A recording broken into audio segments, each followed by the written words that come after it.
જનતા પાર્ટીના સાંસદ બોલતા હોય કે જૂનાગઢમાં 7-8 વર્ષથી વિકાસ નથી થયો, આ બધું જનતાએ જોયું છે. અને રહ્યો સવાલ કે કોંગ્રેસ કશું કરતી નથી. હા, અમે આખા ગુજરાતમાં આ તમામ નગરોમાં, આ તમામ તાલુકાઓમાં જે ડેમો બાંધ્યા, 300 થી વધુ ડેમો બાંધ્યા, બિલકુલ કોંગ્રેસ કશું કરતી નથી. અમે પીએચસી સેન્ટરો, સરકારી શાળાઓનો આખો જાળો તમને બનાવીને આપ્યો.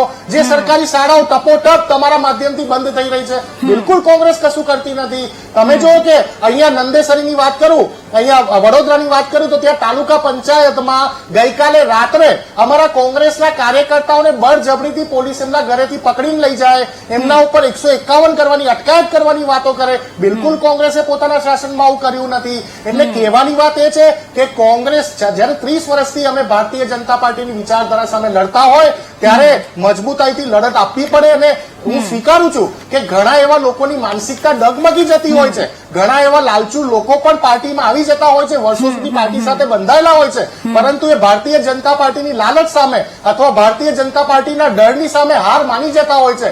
પણ આજે પણ કોંગ્રેસ પાર્ટીમાં મારા જેવા લાખો કાર્યકર્તા ગુજરાત કોંગ્રેસમાં કામગીરી કરી રહ્યા છે, જે રાહુલ ગાંધીજીના આપેલા વિધાન ઉપર કામ કરી રહ્યા છે. ડરો મત, લડો.